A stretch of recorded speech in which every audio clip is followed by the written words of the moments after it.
Guys, I've got something really serious I need to talk to you guys about. I am pretty sure I have split personality, and my other personality is a mercenary. No, Brian, last night you just got blacked out drunk and bit a bunch of Philadelphia Flyers hockey fans. God damn it, not again. In my defense, they smelled like chicken.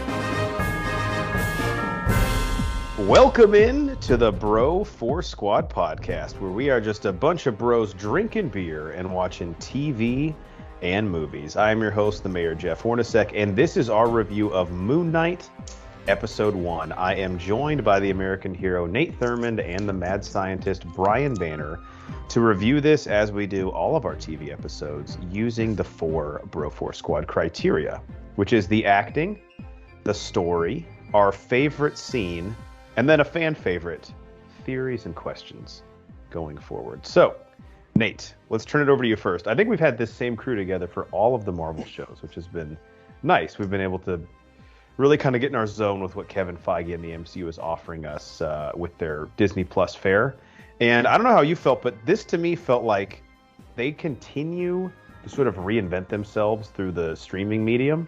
And the acting, I really think, is one of the unique things about this show. What did you think about the performances in the premiere episode of Moon Knight, Nate?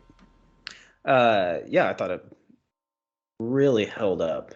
And just in general, this series is kind of like the biggest swing for the fence, or the biggest risk for Disney Plus so far that they've taken.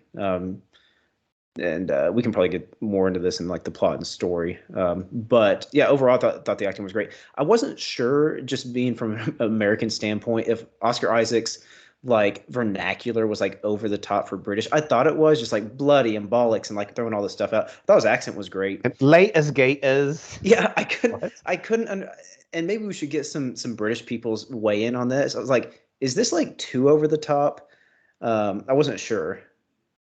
I was not expecting him to have a British accent, and so it threw me off for a second. I don't know why. I just was like, what the fuck? Okay, he's got a British accent. Yeah. It did seem a little in my face, though. It did.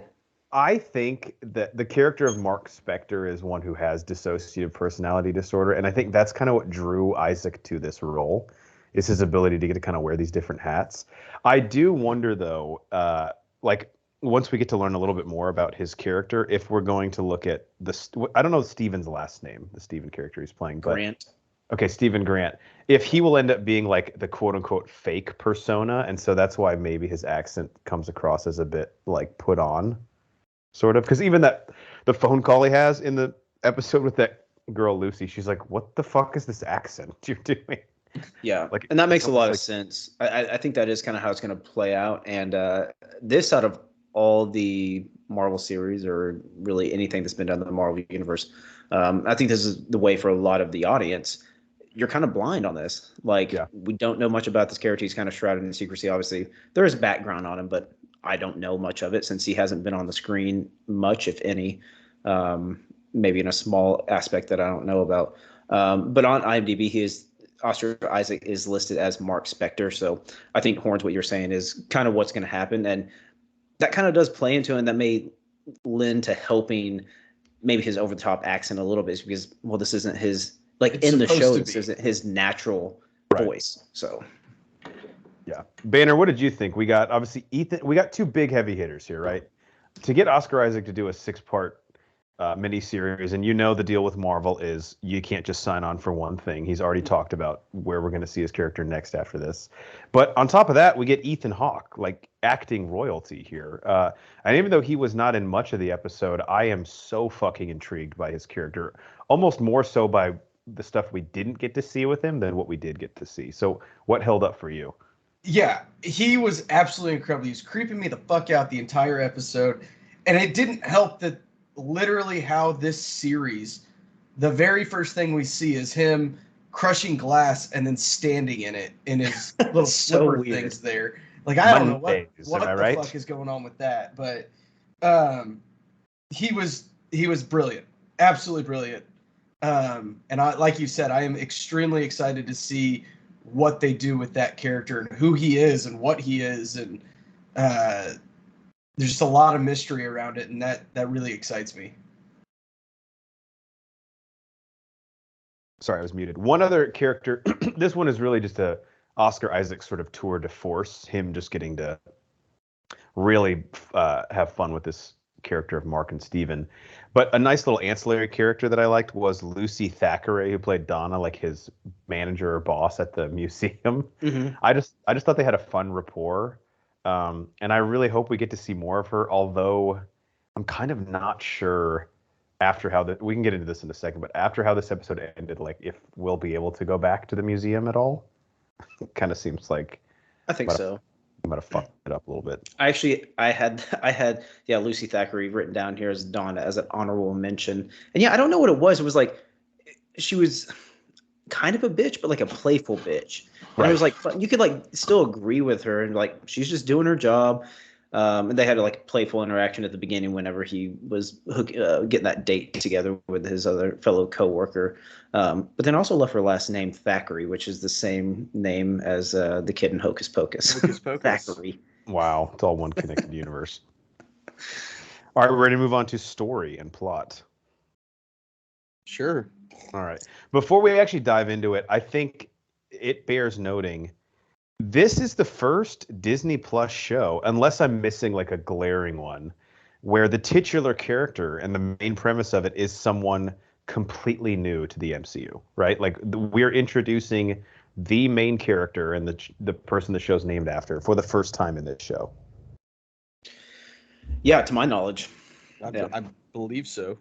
So I think it's pretty cool in that regard. Like we don't have a preconceived, because like Hawkeye was great, but obviously we have 10 plus years, maybe even a little bit more of history with that character. Here it's a totally fresh start, and I have to say, and I think this is what we were kind of expecting first before we actually get into the details of the plot.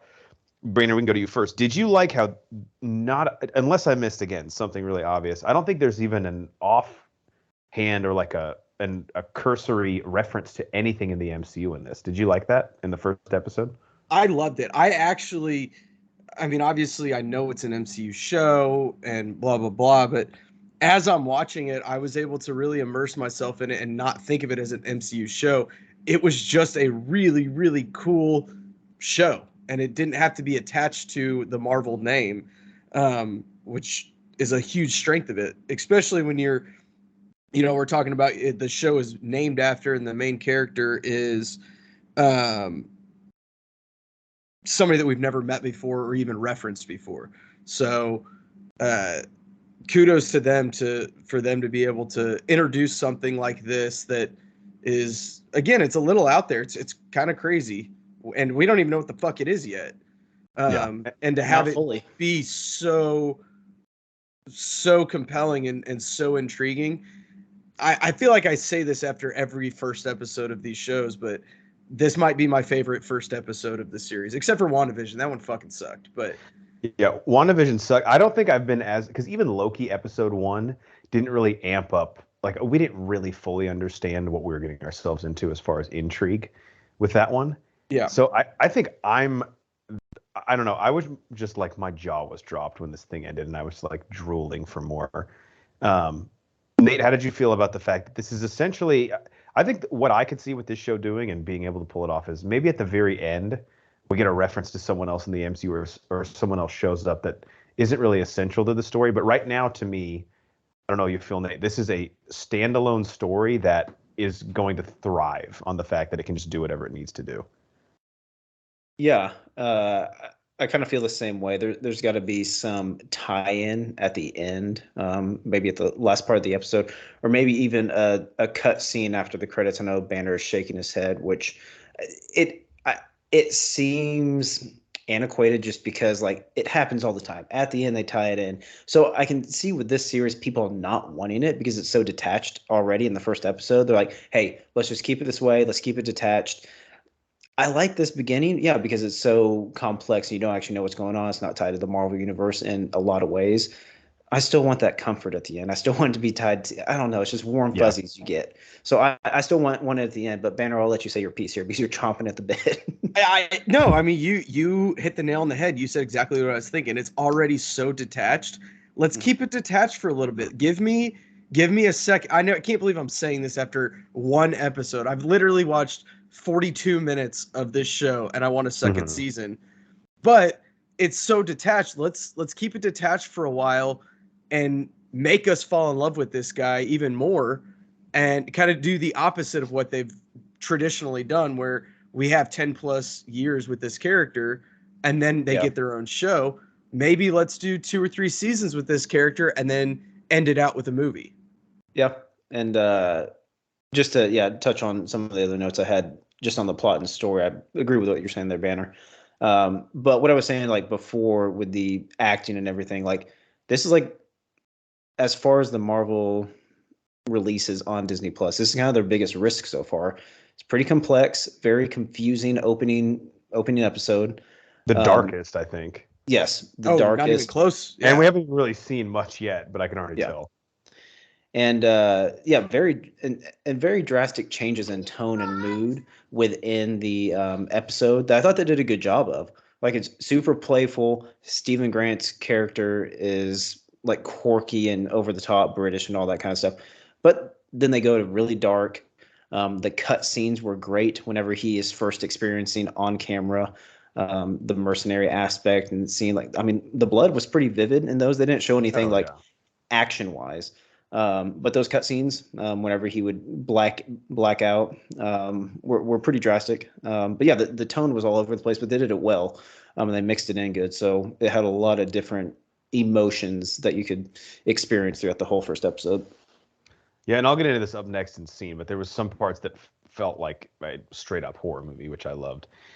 And in my theories and questions, I have exactly how we'll tie this into one of my favorite comic book teams, the Midnight Suns. It's almost too easy. And Oscar Isaac has teased it. That's Sly Minx. All right, so according to IMDb, the plot synopsis, I actually love this. It says, Stephen Grant learns that he may be a superhero, but may also share a body with a ruthless mercenary. So, Nate, I think the strength of this episode was they threw us right in. Basically, it's immersive. We basically feel like Stephen Grant, where we don't know what the fuck's going on, but it's badass and it's incredibly well acted. And I have to say, already, visually, this thing just fucking gets it. Like, the use of mirrors to show split personalities and 100%. different camera angles and lighting. I'm like, holy shit, dude. There was some bad CGI in a certain moment, but overall, I thought this was, like, very, very high quality. What did you think of the story plot in episode 1? I think it kind of ran all together really well. And what you were saying, and I knew you would probably appreciate this being more of a horror fan than I am. But yeah, the use of lighting, use of mirrors, all that stuff was fantastic. And yeah, it borderline horror in some aspects. But yeah, they just did a great job front to back on this one. Yeah. Banner, what did you think? I loved it. I've absolutely no fucking idea what's going on, but I loved it. In a weird way, I don't want to know more. You know no, I don't. No, they did exactly what an opening episode should do. They gave me just enough to tickle my balls and be like, "Hey, come back for another episode, and we'll show you a little bit more." I think another strength of this, of what they're doing here, is they are keeping the villain, which I'm assuming is going to end up being Ethan Hawke. I don't even think that's a secret. No. They're making his character very mysterious, and the way that they have introduced him in the same way that they've introduced our hero. At this point, who's right and who's wrong? Who's the good guy? Who's the bad guy? I mean, for the episode to open with him is kind of unique too, which I thought was cool. Yeah, and I have no fucking idea what's going on with that scene. I know we've already talked about it once, but Yeah, it's nice when they open with something you don't exactly know what's going on. You actually had no idea who it was, and then throughout the episode, without being too obvious, like, oh, hey, this was the guy. Yeah. You just piece it together, and they're like, here it is. You can unfold it yourself. This is who was in the opening scene. They made me feel smart by figuring it out. I did it on my own. How kind of you guys. All right, speaking of scene, let's all go around and say our favorite scene of the episode, next part of our review. So I originally was going to say the car chase scene, just because I thought it was so unique. But the visual effects of like those logs, I just couldn't really get it. It was a pretty weak part of the episode for me. Is that the weak CGI part you're talking about? Yeah. It wasn't great. I ended up going with and this is kind of an elongated scene, but when he's in his apartment and he first hears or speaks to Mark for the first time, the use of mirrors in his apartment is fucking incredible. And then basically that leads to the horror scene in the elevator where Khonshu, the Egyptian god who possesses Moon Knight in the comics, is like chasing him through the respective floors and the halls of this creepy ass apartment building. Yeah. To me, that was like, I know Marvel might show violence and blood and like visceral action, but that was a level that I didn't know they had the balls to go to. Like that to me felt like a rated R horror movie, like an Annabelle or like a fucking The Ring, you know? And I loved it. They're not stupid either. They knew they wanted to go darker with this series. So conveniently, a week before, not even, the Friday before is when we get all I guess we can't call them Netflix Marvel shows anymore, the Defenders shows, which are obviously darker, more bloody. All of that came to Disney Plus. Yeah. Yeah, it's sort of like a palette. And they're like, get ready because this is not your mom and dad's Disney Plus anymore, folks. Yeah, that was definitely very strategic and thought out, and I don't know, just something to chew on. Yeah. I don't think this had like the parental guidance warning or anything, did it? Not that I remember. There might have been one at the beginning. I can't remember. Although my profile, because I'm over 17, guys, I don't know if you know this, it's set to the mature rating, so pretty fucking cool. Yeah. Does your mom know about that? Let's talk about that off podcast. I'm going to text her. Nate, come on, bro. Nate, what was your favorite scene? My favorite scene was probably, I mean, it was kind of, it wasn't an elongated scene, but specifically whenever he first has his first like trans person experience. I don't know how to, whatever, transcendent experience. I know trans person. I kind of say that. I must have missed that scene. Nope. Yeah.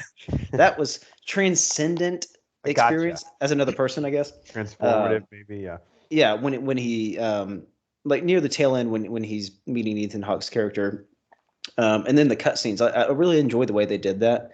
It was a good introduction into him going back and forth, which does extend into the car chase scene. Sorry, horns. There was some bad CGI there. I apologize. I didn't notice it as much during that. Go ahead. So, well, I was going to say that scene was cool, but I also found myself, and I understand this is the point of it, right? They're trying to set it up. But every time it cut away, I was like, "Fuck, man! I want to see the fighting that we just missed." They're tickling your nuts a little bit, you know, there, which I kind of like that because I'm like, okay, there's more to come. I understand what you're doing, and so that's why I kind of enjoyed how they're slowly introducing it. And this kind of, I had one of these questions in my theories and questions, but it was just a small question. But I'm interested to see how violent they will get down the road. I think it will get a little bit more violent because I think they're going to get pretty violent. They're not showing these cutscenes right now, and I think they're teasing everyone because they are going to get to that point to where they're showing a little more violence. I think we even maybe seen some of it in the trailer, but that whole elongated scene where he was blacking out and coming back was really funny. I mean, there were some even funny moments. He's driving a car and all of a sudden he wakes up with a gun in his hand. And he's driving, and a guy's falling out of the back of his truck. It was funny. And his like windows have been shot out. Yeah, yeah. I thought it was really well done, and there was a lot. He's got the voice in his head that's like, "Did he just throw the gun?" Yeah. It's called "Not You Again." Not you, not the idiot again. Yeah. Banner, what stood out to you? You guys know I'm a sucker for a good chase scene. I really enjoyed the chase scene as well.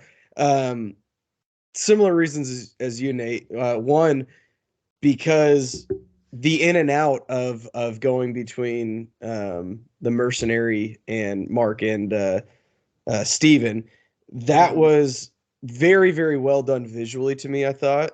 Kind of how you could see blacks out and then comes to the realization of what he's doing and all of that. I thought it was well done. And then they teased us with what are they going to have in, like, what are they going to show us later on? Because you know that we know that they're not going to put all their cards on the table in the first episode. So No. we are going to get some really, really good action, fight scenes, probably bloody. I'm just guessing. So I really liked what that episode did, is getting us into the action. We know what we're going to really see the rest of the season. And that was a little glimpse into that, in my opinion. Mm-hmm. Yeah, absolutely. With these shows, I think the first episode has like 2 jobs. That's why it's so hard. It has to sell you on the premise of the show, in this case, where it's something. And this one has had probably the biggest task there with regards to any MCU show, because it's a new bill of goods, right? So it has to pitch you on like why you should watch this show. And then it also has to give you enough to where you understand that premise, but also not so much to where you're like, all right, well, where are the surprises going to be? Like, I felt like that was kind of the problem with Falcon and Winter Soldier, is I was like, this just seems really safe. It's very straightforward. And is that compelling enough to get me coming back week to week? WandaVision was almost the opposite. I was like, I have no fucking idea what this is, and I'm actually kind of frustrated by it. At least with the beginning 2 episodes. Yeah. I was like, just give me a sitcom of I Love Lucy for an hour. Like, yeah, nothing was explained. WandaVision was really good in the middle. It was terrible bookends. I still kind of enjoyed the beginning. I know I was confused as fuck, but I liked it.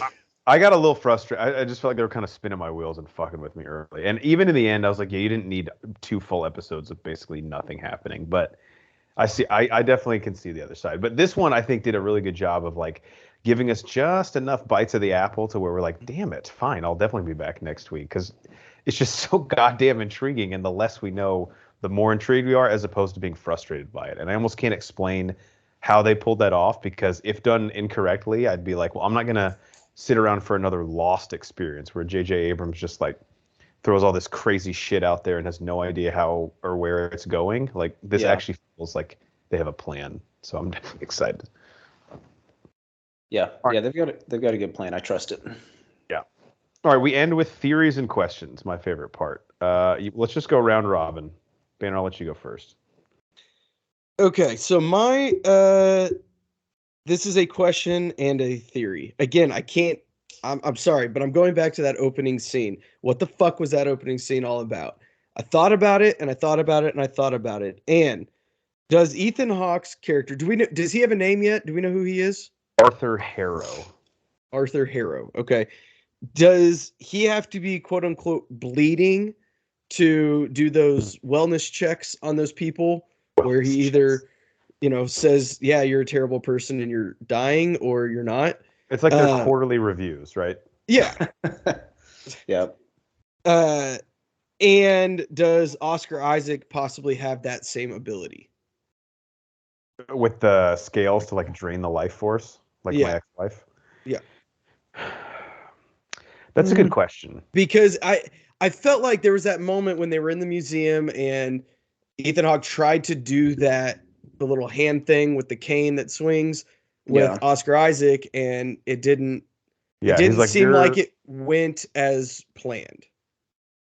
Yeah, I think his exact line was, "You have chaos in you," or something like that. So I don't know if he's just bullshitting or he actually saw something that troubled him. Yeah. It's like you're like the hot crazy chick. Like, I don't know what you're gonna do, but I'm definitely intrigued. Yeah, I'm gonna keep also with everything, at least in the first episode, we're like knowingly dealing with the unreliable narrator, like especially everything we see through Stephen Grant's eyes. So we don't really know what we're seeing, like if we can believe what we're seeing at this point. Yeah. Like, is Arthur Harrow's, like, did he really suck the life force out of that chick? Is that jackal in the museum really a monster? Like, that was one of my questions. Or is it some guy that he's beating the shit out of and he just like visualizes him as some animal? I don't know.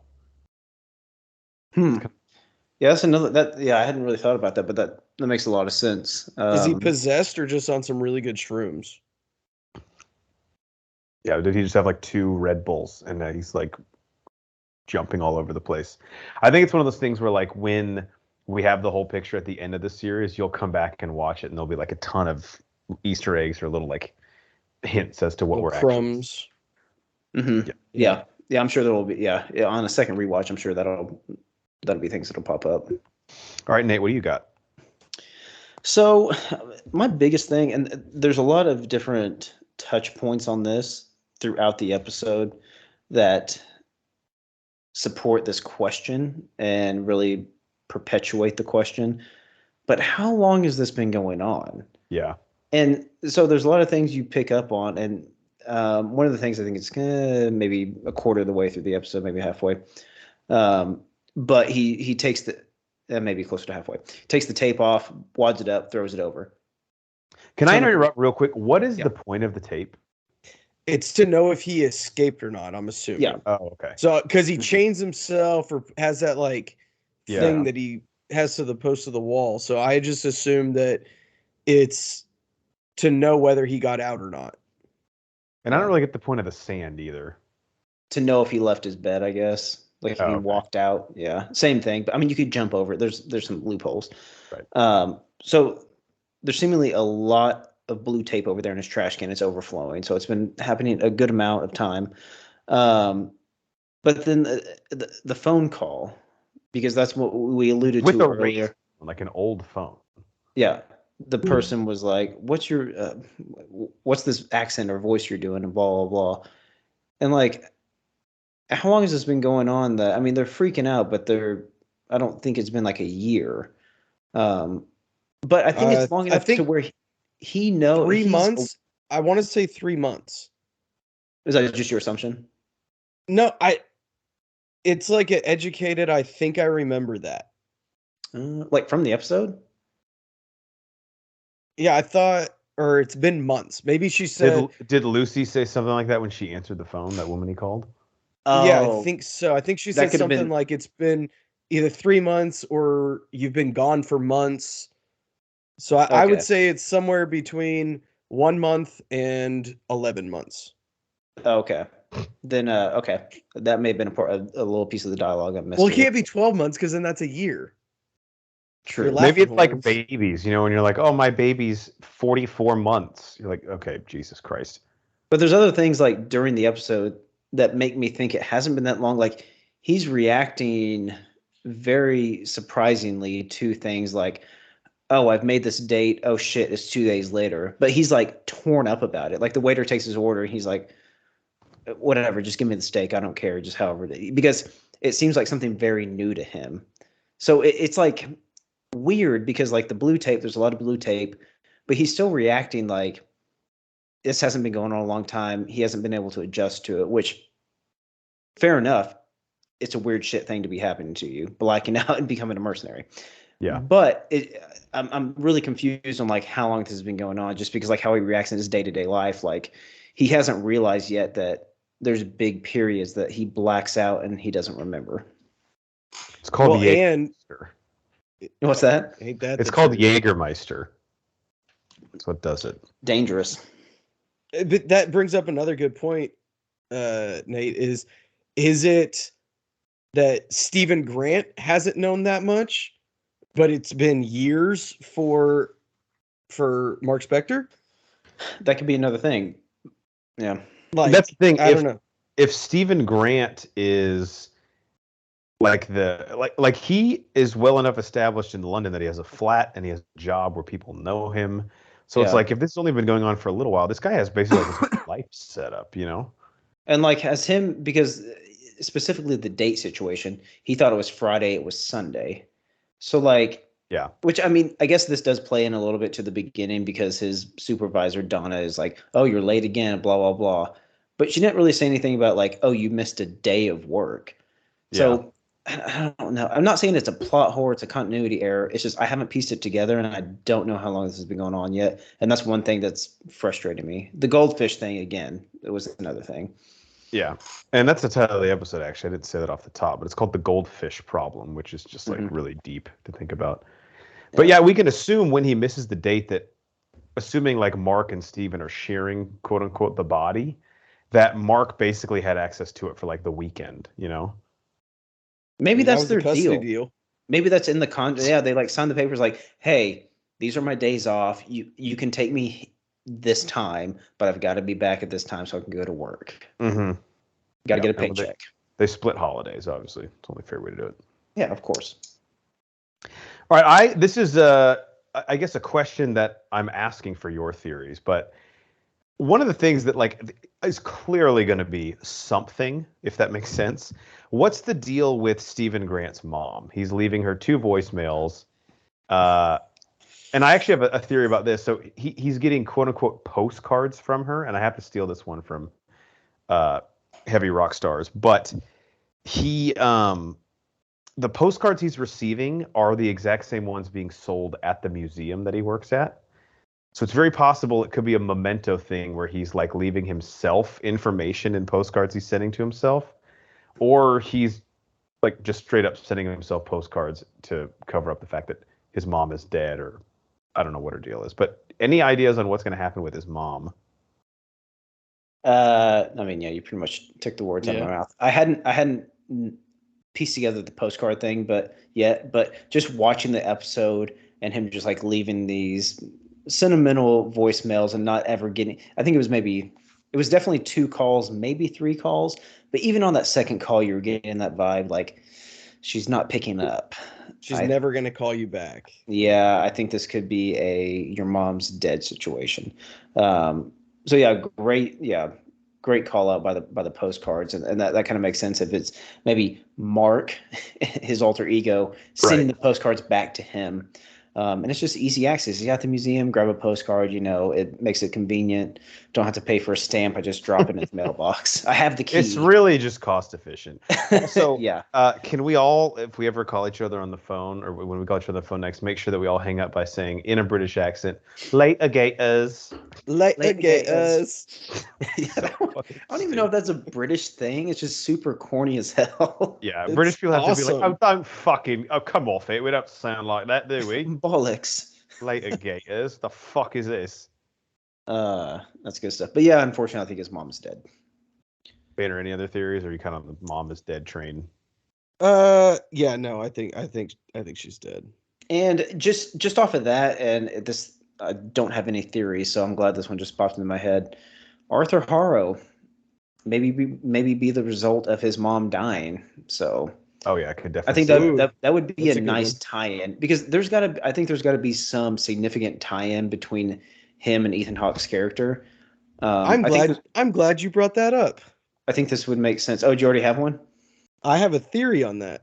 Go for it. Actually. Connect. So we know that little scarab thing, that little beetle thing, is significant to both of them, right? Yeah, it's our MacGuffin, I think, for the series. So, well, whatever. I think that Ethan Hawke wants that scarab because that is the only way for him to wake up the Egyptian goddess, whatever her name was, Atumini or whatever. Amit, I think. Amit. Yeah.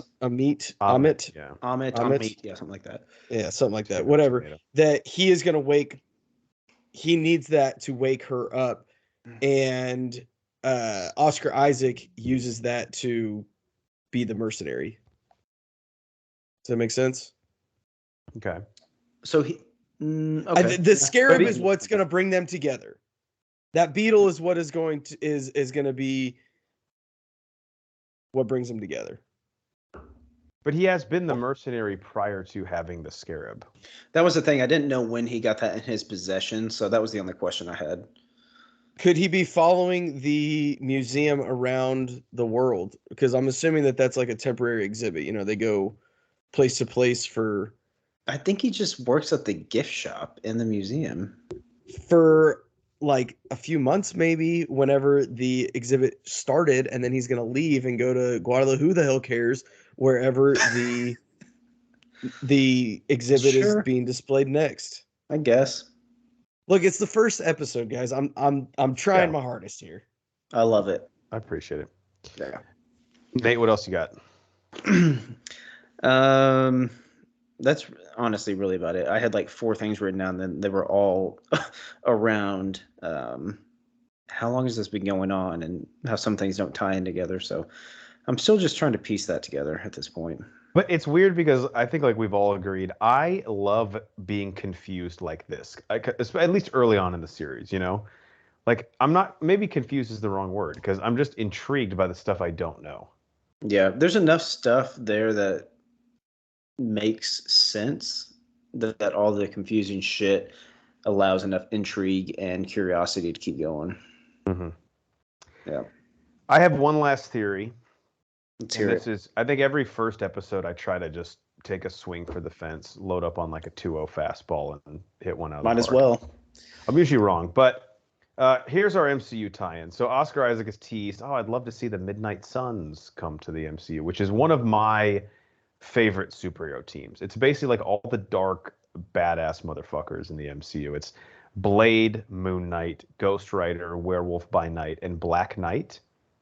And conveniently, 2 of those characters have actually already talked to each other briefly in the MCU. And that would be Mahershala Ali's Blade speaking to Kit Harington of Game of Thrones fame's Black Knight at the end of Eternals. And as we know, there is only one other MCU hero currently based in London. That is Black Knight. So I believe at the very end of this series, we will see Blade and Black Knight show up. Even if it's not like technically part of the finale of the series, it might be like a little stinger. But to get that group together and just do badass weird shit in the MCU would be really fucking cool. So I think we'll see the Midnight Suns at some point. Think they'll bring Nick Cage back for be Ghost Rider? You know, you joke, but I would bet my car, based on a Nick Cage quote recently, that he's in Multiverse of Madness, but he's not showing up in this. He did an interview for that new movie, and they said, "Are you in Multiverse of Madness?" And he just goes off on this tangent where he talked about how much he loves Marvel movies. The person goes, "So yes." He like changed the topic. It's like, I love Marvel. They're just doing great work. Those movies are so fun. He's like, no, but it was like a yes or no question. I forget the question. Yeah, why did you talk for 40 seconds? But Midnight Sun showing up. And Mahershala Ali, every interview he does, he brings up Blade. I think he's so fucking excited to show people this character, and I'm right there with him. And this would be, especially if they're going as dark as it seems like they are, this would be a cool place to bring him out. Yeah, I think this would make total sense. Do we know when his show is coming out? His movie, actually. It's a movie now. Okay. Yeah, they have a director. They cast like everyone in it. I think it's either in pre-production now or just started filming. So I would guess maybe late 2023, maybe like next summer. Nice. Yeah, I like it. Yeah, that could be the overall Marvel tie-in. That's not like the Main Street blockbuster tie-in, but which again would be cool because it's all new characters. too. Yeah, for sure. Mm-hmm. I mean, and I think it's still a half a step away from Avengers level threats, if you will. for sure. And I think the point we're all making with the characters is like, and Marvel's cognizant of this, but don't have them steal Moon Knight's show. You know, like don't have in the end be like, well, he only won because those fucking guys showed up. Like, if they can add to it without like taking away from it being his, then I think that's what we would all want to see. And just learn from Book of Boba Fett. Don't let the Mandalorian, what I was about to say, steal your show. I saw you queuing up. I was like, yeah. I was like, and not even that I was mad about it. I love the Mando stuff in there. But yeah, Mando just took that shit over. So same. They should just retitle it halfway through. And I'm not complaining. I'm just stating facts. No, it is what it is. All right, before we let the people go for Moon Knight Episode 1, The Goldfish Problem, Banner, anything you want to leave the people with? No, I'm just excited for see where this goes. This is a side of the MCU that we've never seen before. A little bit darker, a little bit more out there. So I'm excited. Yeah, this is the point. I think we said this on a lot of different Disney Plus shows from Marvel. This is like the point of the Disney Plus shows Do stuff that would be a little too risky to do in a theatrical release with wide distribution, but people want to see, and there is a niche market for. Nate, how about you? Closing thoughts. Make sure and floss more. I think that's advice for everyone that everyone needs, even myself. Floss more. Dental hygiene. Keep it up. I floss twice a year. I know. You're like the worst about dental hygiene, and then like you don't even have any cavities or anything. Yeah, it's really pissing us off, actually. I hate you for that. You're like the guy who's like, oh, yeah, I eat whatever I want. I just can't fucking gain weight. Yeah. Like, oh, that's fun. It's really fun. All right, for the American hero, Nate Thurman, and the mad scientist, Brian Banner, I'm the mayor, Jeff Hornacek, and we are the Bro 4 Squad podcast. Thank you guys for checking us out. Follow us on Twitter at Bro 4 Squad. Subscribe to us on YouTube, Apple Podcasts, Spotify, iHeartRadio, and you can also find us on Letterboxd if you type in Bro Force Squad as 3 separate words. Check out everything we do on our website, bro4squad.com. Till next time, I need to go stick this used gum inside of a sand pyramid at a museum. Yeah, that was kind of fucked up, wasn't it? Yeah, little bitch. Seriously, you can't be allowed back in if you're going to treat the artifacts like that. Where were her parents? Yeah, it must be on a school field trip or something. But where's her teacher? Okay. Yeah, no, exactly. Chaperones, you have a job. It's not just a fucking vacation.